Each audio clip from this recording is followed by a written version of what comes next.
Hi, welcome to this YouTube channel.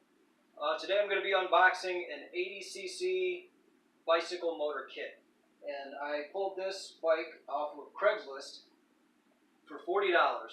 And it looks to be barely used. There's no rust on it. Just a couple scratches on the handlebars, but I'm going to replace those with a straight set of mountain bike handlebars.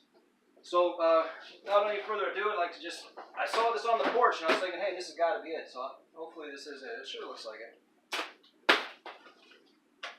So I bought this on eBay from an eBay seller warehouse, and it came fast. I couldn't believe it actually.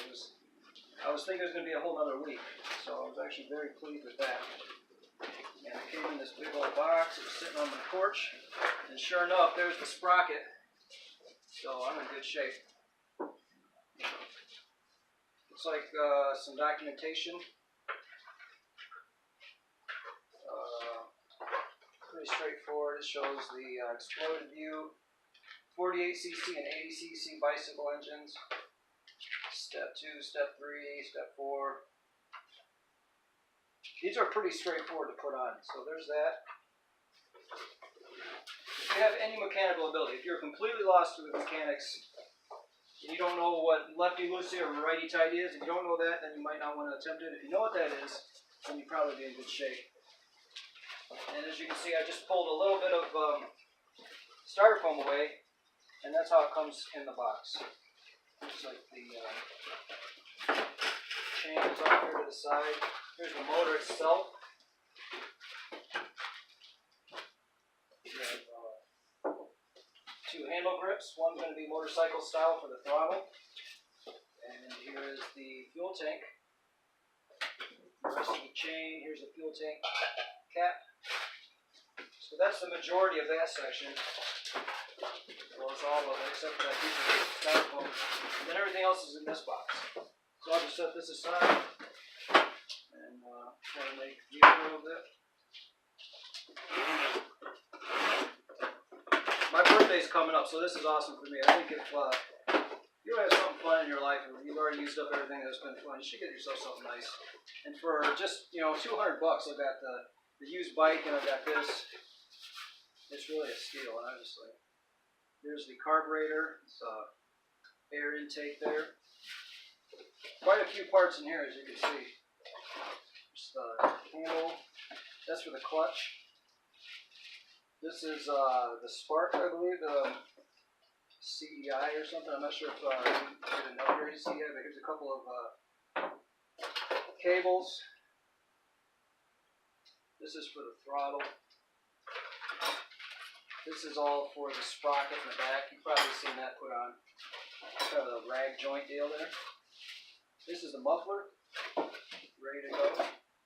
This is a bracket, I believe, for the exhaust.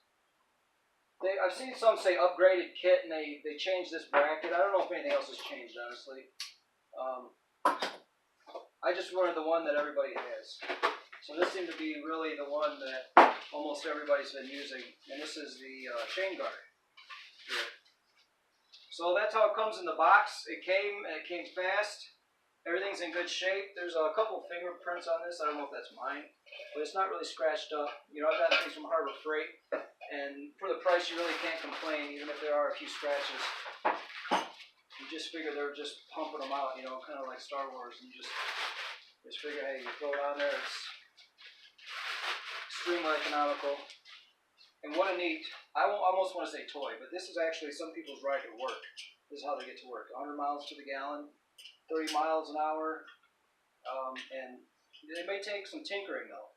But in the future, say gas was outlawed or we ran out of gasoline, these are almost like miniature steam engines. I mean, it's almost like a hobbyist's 2-stroke motor for the bike. So I think it's really neat, and I really look forward to putting it on there and getting it going. So next I'm going to do a video here on this bike, and it's the Kent Bayside.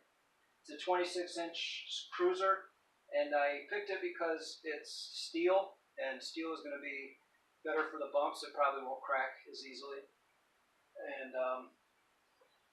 they just stand up better to the vibrations. I'm going to put a Springer fork on it, some type of shock absorbing suspension fork, probably from a mountain bike. And I'm going to put mountain bike handlebars in to lower the seat a bunch.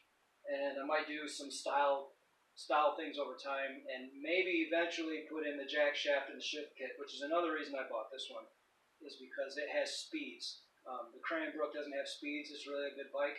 Sure, you could convert it, but this one has the gears in the back already for speeds. I'm going to have to change the crank, but it'll be an easy and fun thing to do next summer. I can get it going like this summer, and then next summer take it to the next level.